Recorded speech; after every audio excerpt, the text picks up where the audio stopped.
Desde tiempos antiguos hasta hoy, el diezmo ha sido un tema de debate y práctica entre comunidades religiosas en todo el mundo. Para algunos, es una obligación sagrada, una expresión tangible de devoción y fidelidad a Dios. Para otros, es un concepto anticuado, envuelto en controversia y malentendidos. Sin embargo, al examinar las Escrituras sagradas, tanto del Antiguo como del Nuevo Testamento, nos enfrentamos a una rica tela de enseñanzas y principios que van mucho más allá de la simple entrega de recursos financieros.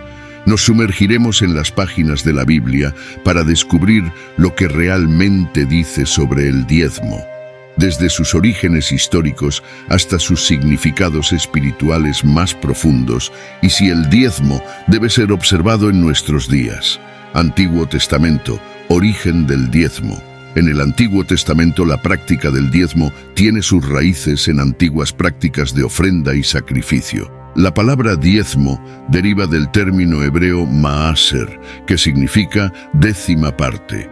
Esta práctica era común entre diversos pueblos de la antigüedad, pero adquirió un significado especial entre los hebreos. Abraham y Melquisedec, Génesis 14:20. La primera mención registrada sobre el diezmo es en el encuentro entre Abraham y Melquisedec, rey de Salem y sacerdote del Dios Altísimo. Después de la victoria de Abraham en una batalla, él ofrece a Melquisedec el diezmo de todo. Este episodio es significativo porque establece la práctica del diezmo como una forma de reconocimiento de la bendición y la autoridad espiritual. Jacob en Betel, Génesis 28:22. Más tarde, Jacob hace un voto a Dios en Betel, prometiendo que si Dios lo protege en su jornada y le da alimento y vestimenta, él dará a Dios el diezmo de todo. Este evento muestra cómo el diezmo estaba vinculado al reconocimiento de la provisión divina y la expresión de gratitud y devoción. Estos relatos, aunque no proporcionan instrucciones detalladas sobre cómo debería practicarse el diezmo, establecen una base para la práctica entre el pueblo de Dios. Posteriormente, durante el período del Éxodo y la institución de la ley, el diezmo sería incorporado como parte del sistema religioso y social, destinado al sustento de los sacerdotes y levitas, al mantenimiento del templo y al apoyo a los necesitados. En el Antiguo Testamento, el propósito del diezmo estaba intrínsecamente ligado a la estructura religiosa y social de la sociedad hebrea. Era una práctica destinada a sostener el sistema sacerdotal, contribuir al funcionamiento del templo y cuidar de los necesitados. Aquí están los aspectos clave. Sustento de los sacerdotes y levitas. Una parte significativa de los diezmos estaba destinada a sostener a los sacerdotes y levitas, quienes no recibían tierras como herencia, pero servían en el templo y enseñaban al pueblo sobre la ley de Dios. Números 18 del 21 al 24. El diezmo era una manera de garantizar que estos líderes religiosos pudieran dedicarse completamente al servicio de Dios y la comunidad. Segundo aspecto, mantenimiento del templo y los servicios religiosos. Otra parte de los diezmos se utilizaba para el mantenimiento del templo, incluyendo la compra de sacrificios, el mantenimiento de las instalaciones y la realización de los rituales y festivales religiosos prescritos por la ley. Deuteronomio 12, del 6 al 7. El templo era el centro de la vida religiosa y cultural de Israel, y el diezmo garantizaba que su funcionamiento estuviera asegurado. Y en tercer lugar, asistencia a los pobres y extranjeros. Además de sostener a los líderes religiosos y el templo, una parte del diezmo estaba destinada a los necesitados, incluyendo huérfanos, viudas, extranjeros y pobres. Deuteronomio 14, 28 y 29. Esto reflejaba la preocupación de Dios por la justicia social y la solidaridad dentro de la comunidad, asegurando que nadie quedara desamparado. Estos propósitos del diezmo en el Antiguo Testamento demuestran cómo esta práctica no era solo un acto de devoción religiosa, sino también una expresión tangible del compromiso con la comunidad y la justicia social. garantizando el cuidado de los líderes espirituales y el bienestar de los menos favorecidos. Una parte significativa de la enseñanza sobre el diezmo en el Antiguo Testamento está relacionada con las promesas de bendiciones para aquellos que obedecen esta práctica y las advertencias de maldiciones para aquellos que la descuidan. El libro de Malaquías, en particular, destaca este tema de manera contundente. Aquí hay un análisis más detallado. Malaquías 3 del 10 al 12. Este pasaje es frecuentemente citado en discusiones sobre el diezmo. Dios, a través del profeta Malaquías, desafía al pueblo a traer todo el diezmo a los tesoros del templo, prometiendo abrir las ventanas de los cielos y derramar bendiciones sin medida sobre aquellos que lo hagan. También promete reprender al devorador por su causa, protegiendo sus recursos y garantizando su prosperidad.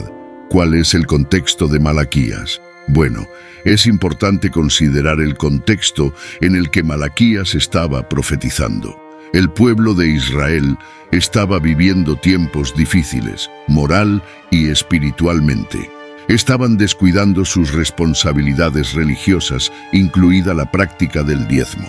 Malaquías los exhorta a regresar al Señor y obedecerlo en todas las áreas de sus vidas, incluidas sus finanzas. Principio de fidelidad y confianza. La enseñanza sobre el diezmo en Malaquías enfatiza el principio de fidelidad y confianza en Dios. Aquellos que confían en Dios lo suficiente como para obedecerlo en el diezmo son bendecidos, mientras que aquellos que retienen sus recursos son advertidos de las consecuencias. Aplicación para hoy. Aunque el contexto específico de Malaquías está dirigido al pueblo de Israel en un momento particular de su historia, el principio subyacente de confiar en Dios y obedecerlo en todas las áreas de nuestras vidas, incluidas nuestras finanzas, sigue siendo relevante para los creyentes hoy en día. En resumen, los pasajes sobre el diezmo en el Antiguo Testamento, especialmente en Malaquías, destacan la importancia de la obediencia y la confianza en Dios, prometiendo bendiciones para aquellos que son fieles al traer sus diezmos y advirtiendo sobre las consecuencias de la negligencia en esta área. En el Nuevo Testamento, Jesús aborda el tema del diezmo en varias ocasiones, ofreciendo ideas importantes sobre la práctica y su relación con la vida espiritual. Aquí hay algunos puntos clave sobre la enseñanza de Jesús, Mateo 23:23 y Lucas 11:42. En Mateo 23:23, Jesús reprende a los escribas y fariseos diciendo: «Ay de vosotros, escribas y fariseos, hipócritas, porque diezmáis la menta, el eneldo y el comino, y dejáis lo más importante de la ley, la justicia, la misericordia y la fe». Esto era necesario hacer sin dejar de hacer aquello. Aquí, Jesús critica la hipocresía de los líderes religiosos que observan rigurosamente la práctica del diezmo, pero descuidan los aspectos más esenciales de la fe, como la justicia y la misericordia. Esto enfatiza la importancia de un corazón transformado y de una práctica religiosa que refleje los valores del reino de Dios. Contexto de la ética del reino. La enseñanza de Jesús sobre el diezmo está inserta en su contexto más amplio de la ética del reino de Dios. No rechaza la práctica del diezmo en sí, sino que cuestiona la motivación y el corazón detrás de ella. Jesús está interesado en una religión auténtica que vaya más allá de las formalidades externas y se enfoque en la transformación interior y el amor al prójimo. Énfasis en la generosidad y el corazón. Mientras Jesús no anula la práctica del diezmo, Él enfatiza la importancia de una generosidad que va más allá de las obligaciones legales y está motivada por el amor y la compasión. En otros pasajes, como la historia de la viuda pobre en Lucas 21 del 1 al 4, Jesús elogia a aquellos que dan sacrificadamente, incluso si es una pequeña cantidad, porque dan de corazón.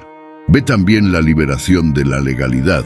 Jesús también introduce una nueva perspectiva sobre la relación de los creyentes con la ley. Él trae un mensaje de liberación del legalismo y la esclavitud de las prácticas rituales, enfatizando la importancia de la fe, el amor y la gracia. En este sentido, la práctica del diezmo ya no es una obligación legal, sino una expresión voluntaria de gratitud y compromiso con Dios. En el Nuevo Testamento, además de abordar directamente la práctica del diezmo, Jesús y otros escritores neotestamentarios enseñan principios más amplios relacionados con la generosidad, el corazón y la motivación detrás de las donaciones. Aquí hay algunos puntos clave. Segunda de Corintios 9, 6 y 7. En este pasaje, el apóstol Pablo enseña sobre los principios de la siembra y la cosecha. Anima a los creyentes a dar según lo que hayan decidido en sus corazones, no de manera reacia o por obligación, porque Dios ama a quien da con alegría. Pablo destaca que aquellos que siembran con generosidad cosecharán con generosidad, enfatizando la conexión entre la actitud del corazón y la bendición de Dios sobre los donantes. Filipenses 4 del 15 al 19. En este pasaje, Pablo expresa su gratitud por la generosidad de los filipenses al apoyarlo en su ministerio. Destaca que no es la abundancia o la escasez lo que importa, sino el acto de dar con generosidad y sacrificio. Pablo también resalta la promesa de Dios de suplir todas las necesidades de aquellos que dan según su voluntad, reforzando la confianza en la provisión divina. En Hechos 20:35, Jesús es citado por Pablo en este versículo donde él dice: «Más bienaventurado es dar que recibir». Esta declaración de Jesús resalta la alegría y la satisfacción que provienen de ayudar y servir a los demás, destacando la naturaleza transformadora del acto de dar. Liberación del legalismo. Al igual que en el punto anterior, el Nuevo Testamento enfatiza la liberación de los creyentes del legalismo y la obligación religiosa con respecto al diezmo y las ofrendas. En lugar de eso, se anima a los creyentes a dar con generosidad, sacrificio y alegría en respuesta al amor y la gracia de Dios en sus vidas. Estos principios del Nuevo Testamento sobre generosidad, corazón y motivación para dar amplían la enseñanza sobre el diezmo, enfatizando la importancia de la actitud interior y el propósito del corazón al contribuir a las necesidades de la Iglesia y de los demás. En el Nuevo Testamento encontramos diversas enseñanzas y ejemplos sobre la contribución financiera de los creyentes para el sustento de los líderes y las necesidades de la comunidad cristiana. Esta práctica refleja el principio de la comunión y el cuidado mutuo dentro del cuerpo de Cristo. Aquí hay algunos puntos relevantes. Primera de Corintios 9 del 7 al 14. En este pasaje, el apóstol Pablo defiende el derecho de los obreros del Evangelio a recibir apoyo financiero de aquellos a quienes sirven. Compara el ministerio cristiano con otras profesiones que reciben compensación por su trabajo. Pablo destaca que aquellos que predican el Evangelio tienen derecho a vivir del Evangelio, pero también se asegura de no usar ese derecho para evitar cualquier obstáculo al Evangelio, demostrando su desinterés y preocupación por la propagación del mensaje de Cristo. Filipenses 4 del 15 al 19. Como se mencionó anteriormente, este pasaje muestra la práctica de apoyo financiero de los creyentes a Pablo en su ministerio. Los filipenses contribuían regularmente a sus necesidades, demostrando una asociación activa en la propagación del Evangelio y el sustento de aquellos que se dedicaban al servicio ministerial. En Hechos 2, 44 y 45 y Hechos 4, 32 a 37.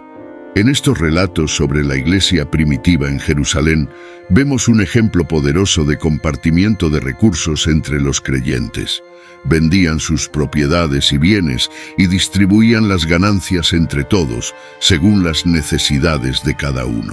Esta práctica demuestra un profundo sentido de comunión y solidaridad dentro de la comunidad cristiana, donde nadie tenía necesidad, ya que todos contribuían al bien común. Segunda de Corintios 8 y 9.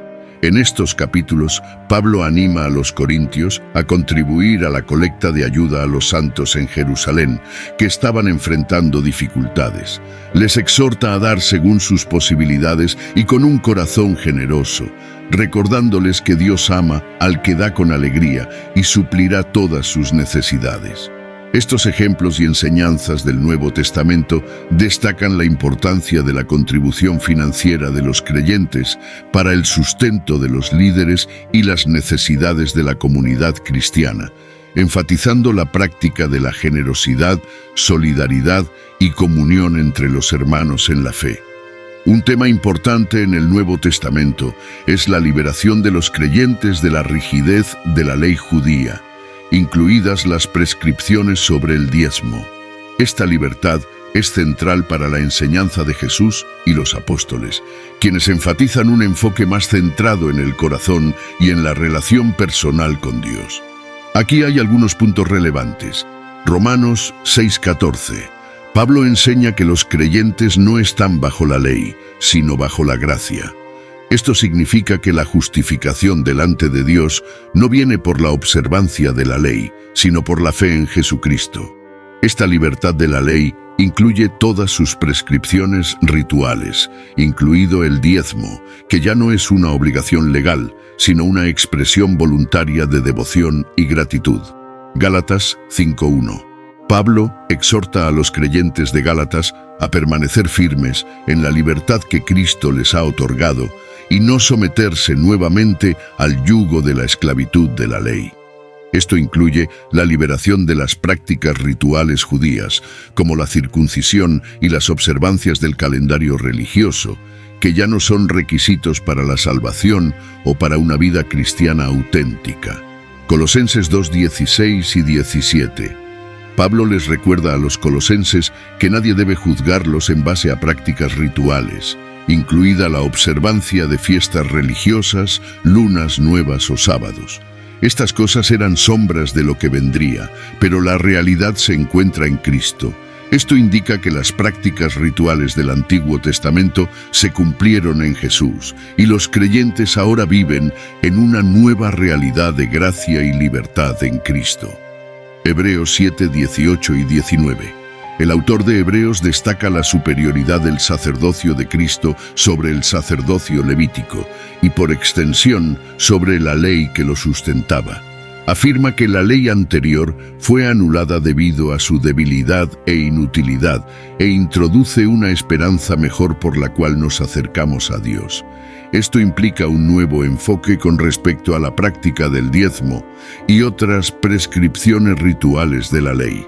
En resumen, el Nuevo Testamento enseña que los creyentes están liberados de la obligación legal de la ley judía, incluidas las prescripciones sobre el diezmo.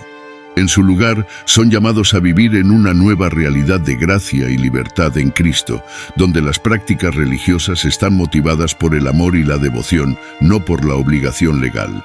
El estudio sobre el diezmo en las enseñanzas bíblicas, abarcando tanto el Antiguo como el Nuevo Testamento, revela una rica tela de principios espirituales y prácticas religiosas. En el Antiguo Testamento, el diezmo se establece como una práctica de reconocimiento de la bendición divina, destinada a sostener a los líderes religiosos, mantener el templo y cuidar de los necesitados. Pasajes, como los encontrados en Malaquías, enfatizan la importancia de la fidelidad y la confianza en Dios, prometiendo bendiciones para aquellos que son fieles en sus ofrendas. En el Nuevo Testamento, Jesús trae una nueva perspectiva sobre el diezmo y las prácticas religiosas en general. Él enfatiza la importancia del corazón y la motivación detrás de las donaciones, destacando principios de generosidad, amor y libertad con respecto a la ley. Los apóstoles, como Pablo, complementan esta enseñanza, alentando a los creyentes a contribuir para el sustento de los líderes y las necesidades de la comunidad cristiana, no por obligación legal, sino por amor y gratitud a Dios.